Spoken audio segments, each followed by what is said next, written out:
이 시간 우리 함께 마태복음 28장 19절에서 20절, 마태복음 28장 19절에서 20절 함께 합독하도록 하겠습니다. 마태복음 28장 19절에서 20절 말씀입니다. 다 찾으셨으면 함께 읽도록 하겠습니다. 그러므로 너희는 가서 모든 민족을 제자로 삼아 아버지와 아들과 성령의 이름으로 세례를 베풀고 내가 너희에게 분부한 모든 것을 가르쳐 지키게 하라. 볼지어다 내가 세상 끝날까지 너희와 항상 함께 있으리라 하시니라. 아멘.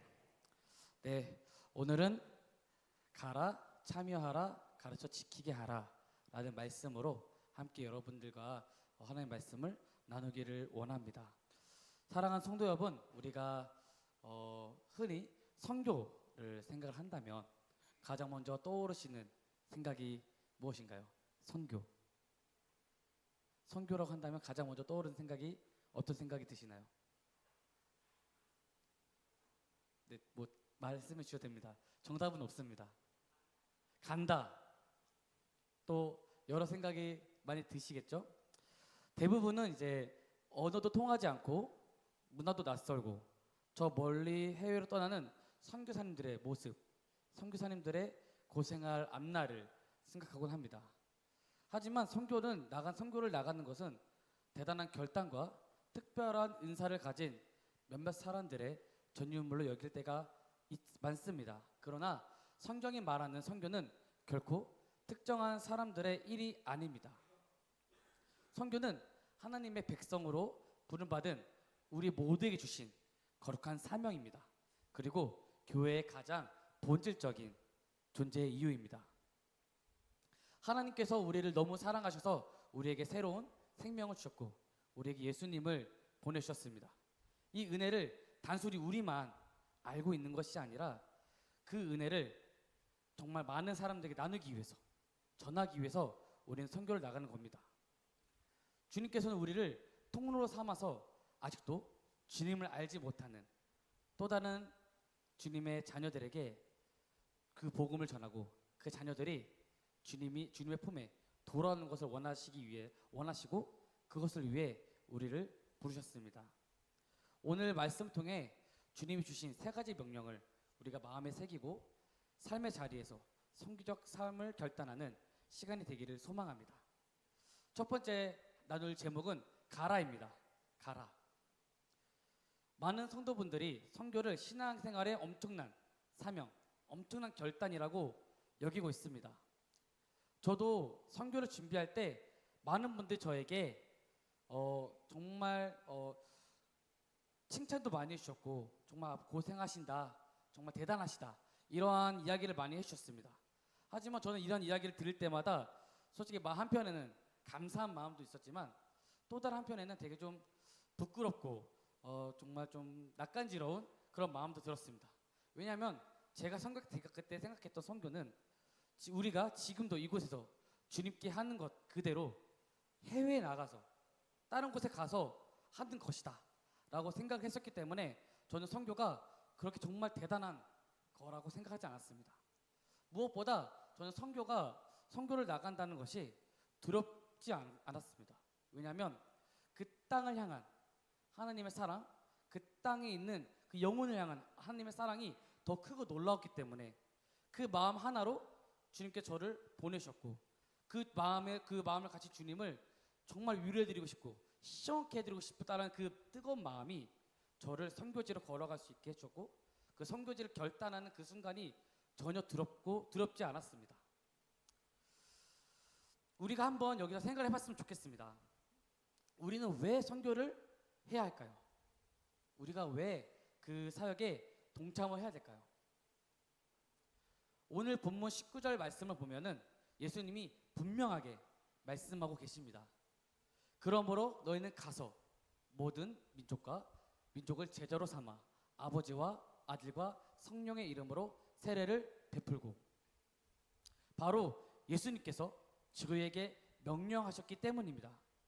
여기서 보시는 가라, 너희는 가서, 이 가라라는 말은 권유나 제한이 아닙니다. 예수님께서는 이 말씀 통해 절대적인 지사 명령을 우리에게 말해 주셨습니다. 우리 교회가 존재하는 가장 중요한 이유도 바로 복음 전파, 선교입니다. 예수님께서는 제자들에게 너희는 교회를 세우고 예배를 드리고 나를 기억해라 라고 말씀하신 것이 아니라 예수님께서는 제자들에게 너희는 모든 민족에게로 가라 라고 말씀하셨습니다. 제가 선교 훈련을 받는 중간에 한 간사님이 계속 저한테 훈련을 받는 중간중간 꼭 이번 훈련 끝나면 선교에 나가십시오 라고 권면하셨습니다. 저는 그게 너무 싫었습니다. 아니 우리 국내에도 예수님의 이름을 몰라서 고통받는 사람들이 많은데 굳이 왜 비행기를 타야 되고 시간을 들여야 돼서 해외로 나가야 되지? 라는 그런 생각이 저에게 있었습니다. 그래서 저는 이거를 그대로 그 간사님에게 말했습니다. 간사님, 저는 선교 훈련 받는 건 좋은데 선교 나가는 거는 잘 모르겠습니다. 시간도 아깝고 좀 국내 사역에 더 집중해야 되지 않나요? 그때 그 간사님의 말씀이 아직도 잊혀지지 않습니다. 예수님의 복음은 동시다발적으로 전파되어야 한다. 이 한국 땅에 예수님의 그 보혈과 그 십자가의 은혜가 필요한 사람이 있듯이 필리핀, 튀르키예, 이집트 그런 우리가 알지 못하는 땅에도 고통 속에 죽어가고 있는 하나님의 자녀가 있고 그 자녀들에게도 예수님의 사랑이 전파되어야 한다. 이 이야기를 딱 들었을 때 저는 그 간사님 말에 동의할 수밖에 없었습니다. 그래서 선교를 나갔고 지금 이 자리까지 하나님께서 계속 저를 이끌어주고 계셨습니다.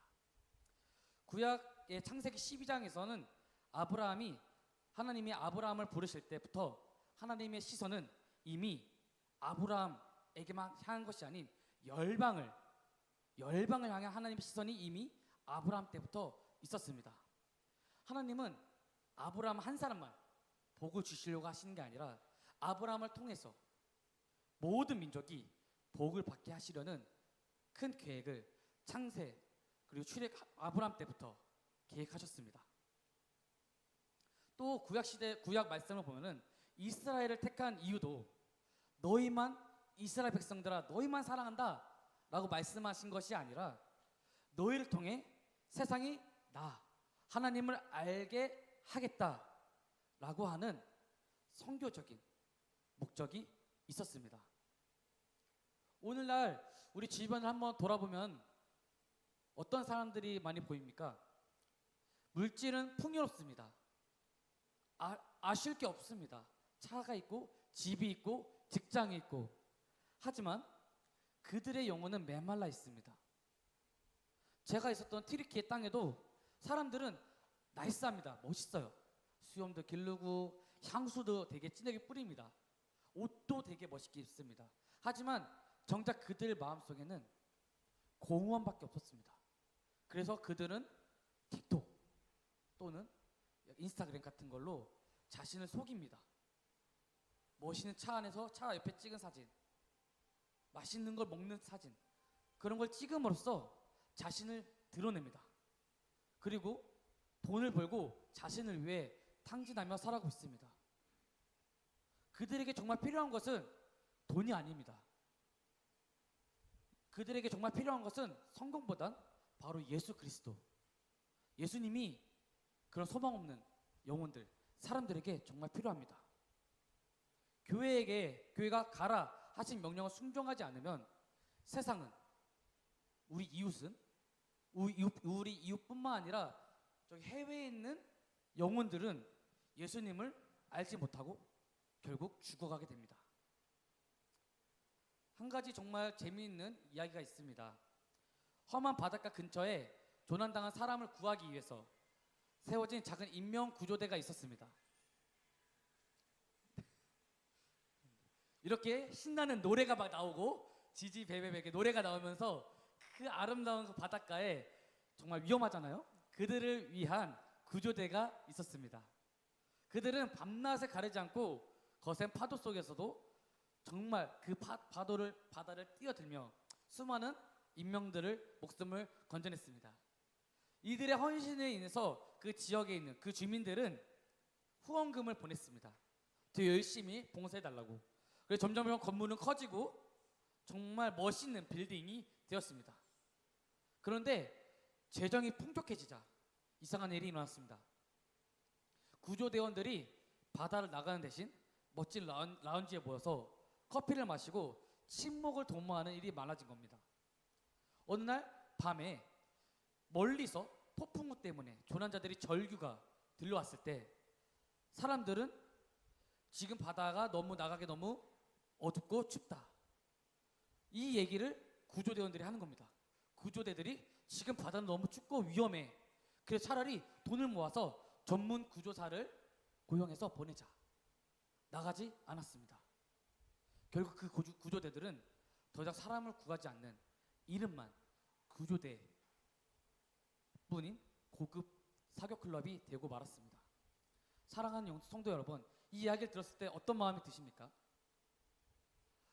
소망이 없어서 죽어가고 있는 영혼들, 그들의 절규 소리를 우리가 들었을 때 우리는 이 구조대들처럼 다른 사람들을 보내서 가자라고 생각하는 것이 아닌 우리가 그 영혼들에게 나아가길 소망합니다.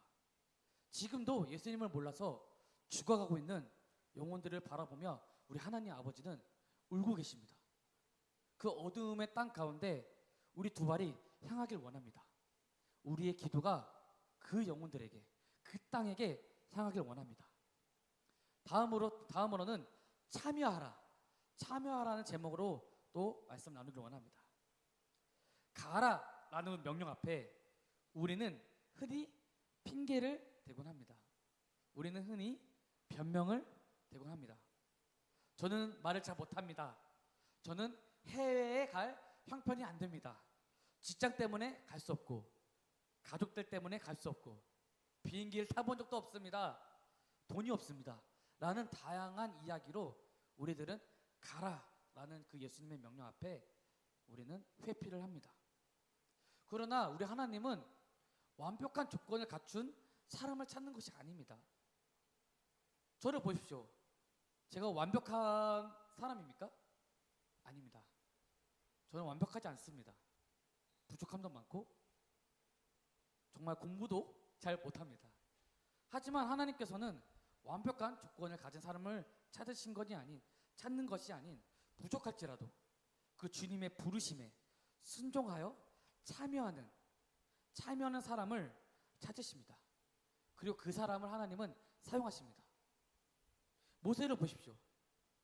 모세가 본인 입으로 얘기합니다. 저는 말을 잘 못합니다. 딴 사람 보내십시오.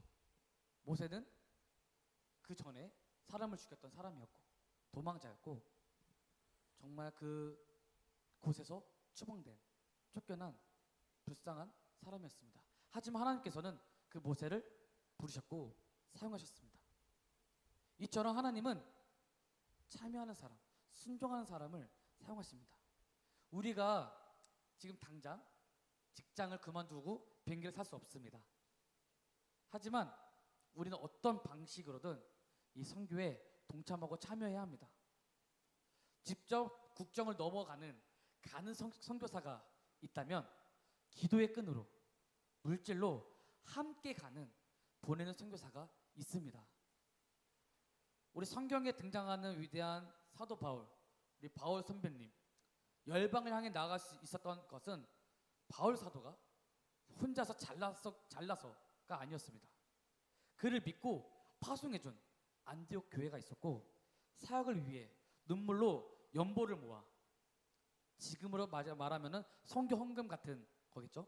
연보를 모아서 보내고 끊임없이 사도 바울을 위해 기도해주고 중보해주는 예루살렘 교회와 믿음의 동력자들이 있었기 때문에 사도 바울은 그 위대한 주님의 복음을 전하는 일을 감당할 수 있었습니다. 제가 튀르키예에 있었을 때 정말 힘들었습니다. 집에 강도가 총을 들고 들어오기도 했었습니다. 제 팀원들은 길을 가다가 칼의 위협으로 돈을 뺏긴 적도 있었습니다. 저는 대낮에 단기팀, 여행팀이 왔을 때 대낮에 길을 걸어가고 있었는데 쳐다본다는 이유로 칼을 꺼내서 저를 위협한, 저희 팀을 위협한 그런 일도 있었습니다. 또 어떤 팀은 밤에 총을 맞을 뻔해도 했고요. 여기 몇 년 전에 트리키에 큰 지진이 있었잖아요. 그때 저도 있었습니다.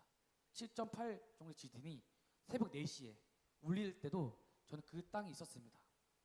하지만 얘기를 들었을 때 엄청 무섭고 위험한 상황이었지만 지금 이렇게 제가 무사하게 있을 수 있었던 이유는 바로 우리 동료들 분들의 기도 덕분이었습니다. 함께 기도해주고 함께 선교를 동참하셨을 때 그 기도의 능력이 하나님의 보호심으로 저희 팀에게 나타났습니다. 그래서 저희 팀은 무사할 수 있었습니다. 정말 한 명이라도 다칠 수 있는 상황이었습니다. 심지어는 어떤 키르기스탄 현지 자매팀은 차에 치였습니다. 하지만 감사하게도 크게 다치지 않았습니다. 이러한 어려운 상황이 있을지라도 우리가 함께 기도로 동참할 때 그 기도는 힘이 되고 능력이 되어서 지금 현장에 있는 선교사님들을 보호해 주시고 지켜주십니다. 중보 기도로 도착했던 예루살렘의 교회와 믿음의 성도들로 인해서 바울이 선교가 가능했던 것처럼 지금 모든 선교사님들에게도 우리의 기도와 능력이 필요합니다. 그것은 거창한 엄청난 기도가 필요한 것이 아닙니다. 정말 그 선교사님들을 기억하고 그분들을 위해 짧게 기도할 때 그 기도의 능력은 힘을 바라고 그 기도가 정말 하나님 나라를 완성하는데 큰 힘이 된 줄 믿습니다.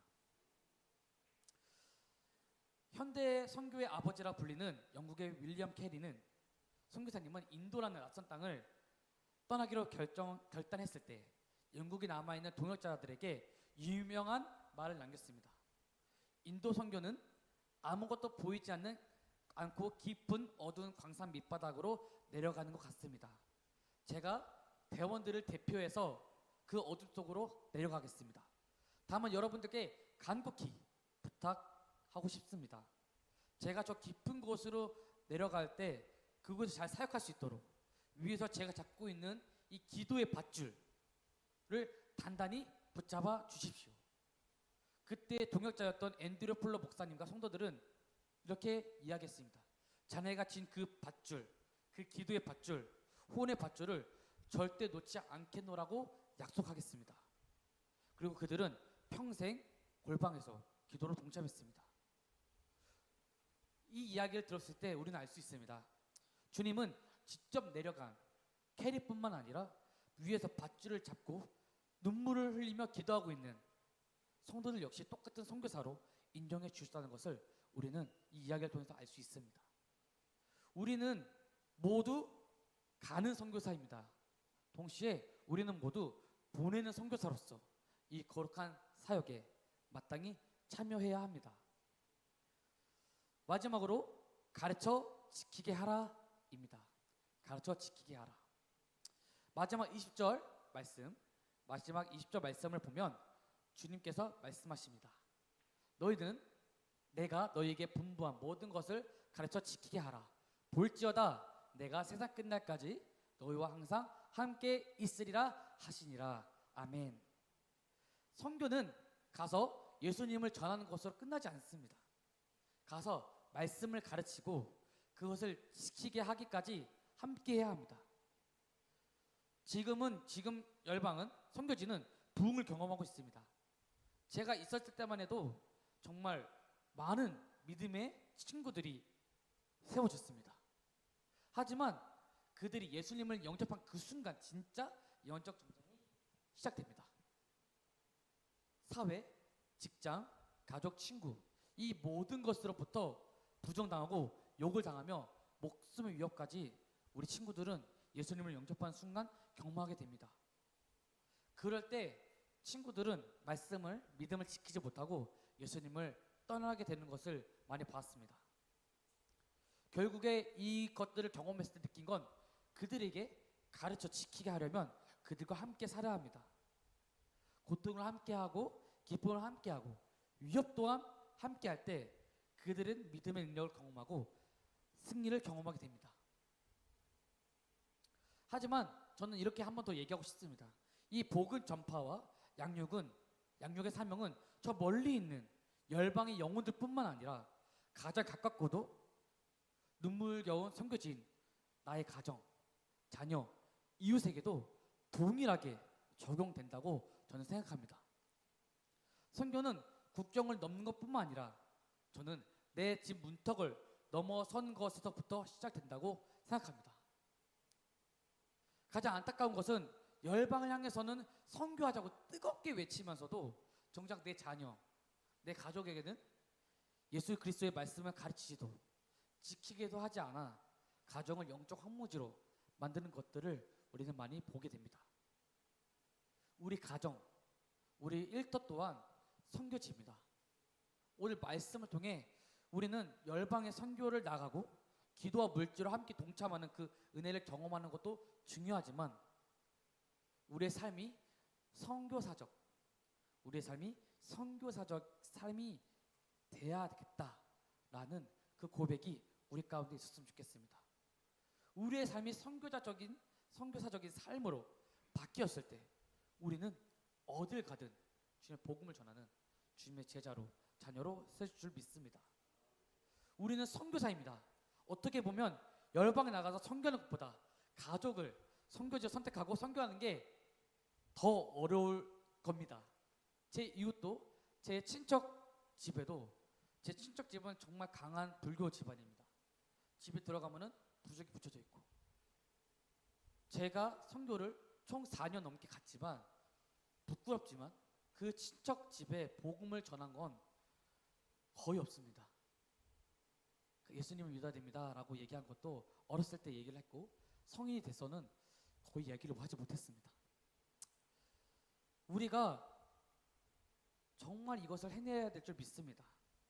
우리가 이것을 해낸다면 여러분들은 주님의 특전사가 되시는 겁니다. 어딜 가든 복음을 전하고 승리하는 군인이 되시는 겁니다. 선교는 나의 것을 빼앗기는 희생이 아닙니다. 우리의 영혼이 살아나는 가장 큰 축복의 통로입니다.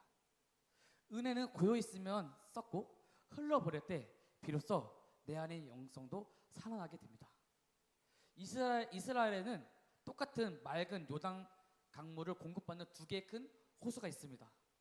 북쪽에 갈릴리 호수, 그리고 남쪽에 사해입니다.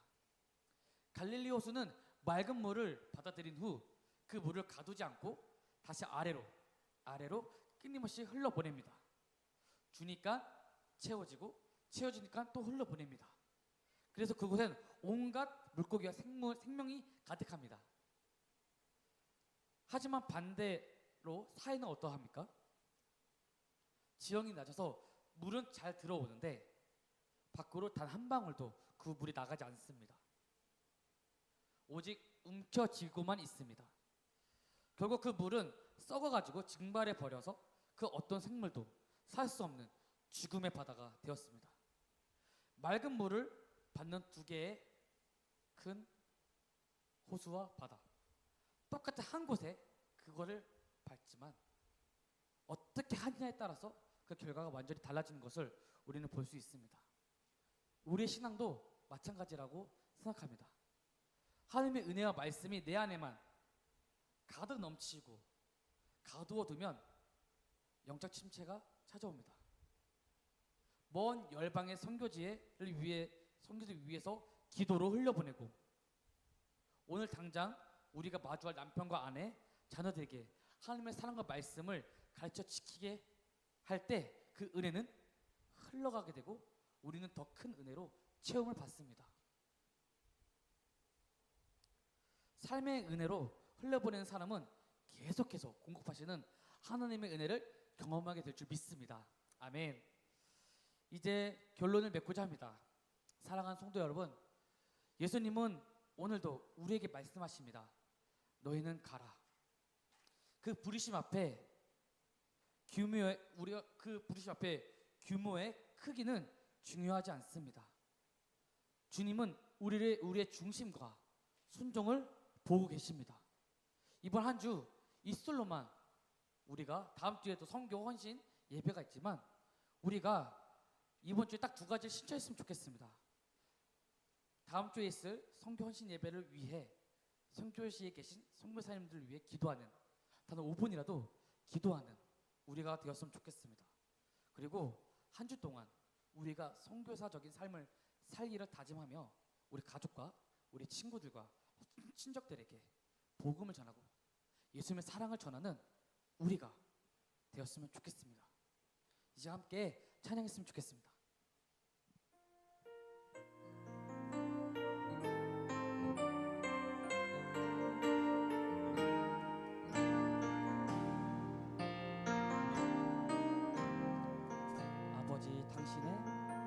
아버지 당신의 마음이 있는 곳에 나의 마음이 있기를 원해요.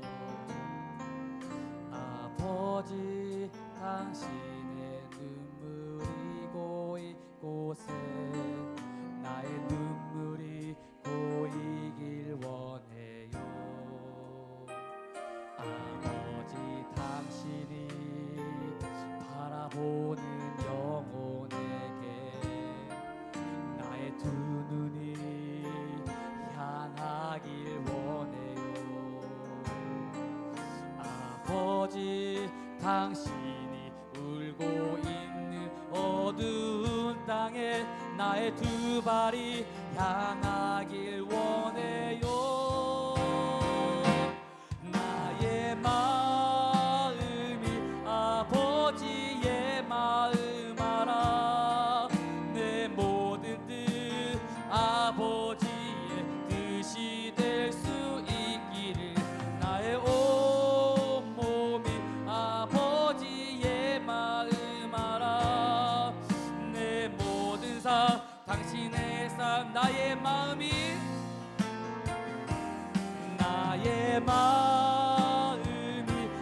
아버지의 마음 알아. 내 모든 뜻 아버지의 뜻이 될 수 있기를. 나의 온 몸이 아버지의 마음 아멘. 내 모든 삶 한 번 더 고백하길 원합니다. 아버지 당신의 마음, 아버지 당신의 마음이 있는 곳에 나의 마음이 있기를 원해요. 아버지 당신의 눈물이 고인 곳에 나의 눈물이 고이기 원해. 주님, 이것이 우리의 고백입니다. 아버지 당신이 바라보는 영혼에게 나의 두 눈이 향하길 원해요. 아버지 당신이 울고 있는 어두운 땅에 나의 두 발이 향하길 원해요. 나의 마음이 아버지의 마음 알아. 내 모든 뜻 아버지의 뜻이 될 수 있기를. 나의 온 몸이 아버지의 마음 아멘. 그렇습니다. 내 모든 삶 한 번 더 고백하길 원합니다. 나의 마음이 아버지의 마음 알아. 내 모든 뜻 아버지의 뜻이 될 수 있기를. 나의 온 몸이 아버지의 마음 아멘. 내 모든 삶 당신의 삶. 우리 시간 함께 기도하길 원합니다. 주님, 아버지 당신의 마음이 있는 곳에 우리의 마음이 있기를 원합니다. 아버지께서 바라보시는 그 땅과 그 영혼들을 우리도 바라보길 원하고 함께 기도하며 복음을 전하길 원합니다. 주님, 우리가 가길 원합니다. 우리가 기도와 물질로 동참하길 원합니다. 우리의 삶이 선교자적인 삶으로 변화되어 이웃과 친척에게 복음을 전하는 빛으로 도르게 하는 자들이 되길 원합니다. 주님, 우리를 보내시고 우리를 통해 일하여 주시옵소서. 이 시간 함께 주여 외치고 기도하시겠습니다. 주여,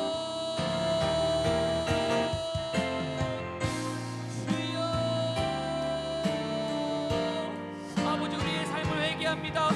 우리만 그 은혜를 갖고 있던 것을 회개합니다. 우리만 그 은혜를 누렸던 것을 회개합니다. 아버지, 우리의 삶이 바뀌게 하여 주시옵소서. 우리의 삶이 성교자적인 삶으로 바뀌게 하여 주시옵소서. 아버지, 주의 얼굴을 구합니다. 주의 은혜를 구합니다.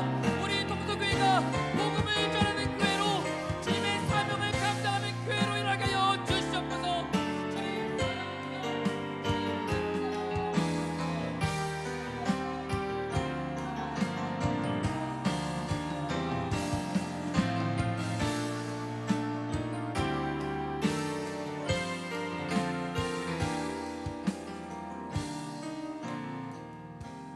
하나만 더 같이 기도합시다. 우리가 예수를 믿고 살다 보니까 이 예수 믿는 것이 너무나 당연한 게 돼버렸습니다. 그래서 우리 속의 열정들은 사라져버리고 그냥 예수 믿고 사는 거에만 만족하며 살아가는 것이 어쩌다 보니 우리의 삶이 돼버린 것 아닌지 우리 자신을 한번 돌아보십시오. 분명히 우리가 예수님을 제대로 알고 제대로 믿으면 나만 믿고 못 있거든요. 감사하기에 주의 복음을 주변의 이웃들에게 증거할 수밖에 없고, 선교에 우리가 마음을 둘 수밖에 없고, 거기에 우리가 우리의 정성과 마음과 기도와 물질을 후원할 수밖에 없고, 더 나아가 우리 자신까지 나아가 그곳에서 복음을 증거할 수밖에 없는데, 그러니까 복음 증거가 결국 믿는 자의 결론으로 나타나야 하는 겁니다. 근데 우리 얼마나 복음 증거하며 삽니까? 예수님 이름 얼마나 이야기하며 삽니까? 내 혼자 믿는다라고 만족하고 사는 것이 우리의 삶의 모습 아닙니까? 오늘 이 시간 하나님 여러분의 마음 문을 두드리십니다. 나의 이름을 증거하여 모두가 다 이 땅에 예수 그리스도의 이름이 널리 전파되는 것이 나의 뜻인데 너 그 일 얼마나 진행하고 있냐? 그게 성도의 삶의 가장 큰 목적이 되어야 하는데 너 얼마나 관심 가지고 있냐? 이렇게 질문하시는 우리 주님 앞에 우리 시간 한번 결단하며 기도합시다. 하나님, 최선 다해 주님 주시는 그 마음 가지고 그 열정 가지고 예수 이름 증거하며 살아가는 자 되게 하여 주옵소서. 우리 시간 다같이 주여 한번 외치고 다시 한번 기도하며 나갑니다. 주여, 주여, 주여, 주여, 주여, 주여. 하나님, 우리의 마음에 하나님 주시는 분을 품게 하옵소서. 하나님, 우리에게 말씀하신 대로 이 말씀 붙잡고 하나님, 우리가 이제는 그리스도인 사교 모임이 아니라 예수 그리스도의 복음을 증거하는 복음 증거 공동체가 되게 하여 주옵소서. 이 시간 주께서 주시는 말씀 따라 승리하며 살아가는 자들이 되게 하여 주옵시고, 주여 함께 하시고 주여 도와주시고 주여 우리의 마음에 주의 불을 던지시고 주의 열정을 허락하여 주옵소서. 하나님, 우리의 주변에 주님이 보내주신 많은 자들이 있습니다. 그들에게 예수 그리스도의 이름을 증거하게 하여 주옵소서. 주여,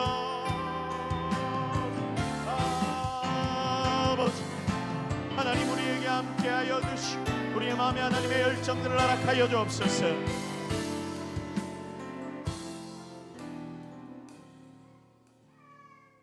하나님, 맛있는 밥집 가서 밥을 먹어도 이게 진짜 맛있으면 내 옆에 있는 사람에게 막 자랑하는 게 우리의 모습인데, 막 인스타그램에 올리고 SNS에 올려서 이거 너무나 맛있다 이야기하는 게 우리의 모습인데, 예수 믿으면서 예수님 믿는 거 너무 좋다 이야기조차 못하는 우리의 모습이 이제까지 아니었는지 다시 한번 고민해 봅니다. 주님, 주님의 마음은 항상 잃어버린 영혼을 향해 있다는 거 우리 알지만 여러 가지 이유들로 그 잃어버린 영혼을 향해, 성교의 자리를 향해, 나의 옆에 있는 형제 자매들을 향해 하나님, 우리가 그 마음을 쏟지 않았음을 회개하오니 용서하여 주옵소서. 이 시간 하나님, 우리에게 명령하신 대로 주님 주신 열정 가지고 다시 한번 성교에 동참하고 기도에 동참하고 헌신에 동참하며 우리 주변의 이웃들에게 선교사가 되고 전도자가 되기를 원하오니 하나님, 그 마음 품은 이들에게 실제로 전도의 기적들이 일어나는 것을 우리의 눈에 보게 하여 주옵소서. 그리하여 하나님의 능력으로 예수 그리스도 이름 증거할 때 나타나는 기적들을 간증하고 자랑할 수 있도록 하나님, 우리 삶을 주님이 직접 이끌어가 주옵소서. 주님이 오늘 우리와 함께 하셨는 줄로 믿습니다. 주님의 말씀 붙들고 일주일 승리하며 살아가는 우리 모든 성도들의 삶 되도록 하나님 붙들어 주실 줄로 믿사옵고 예수 그리스도의 이름으로 기도드립니다. 아멘.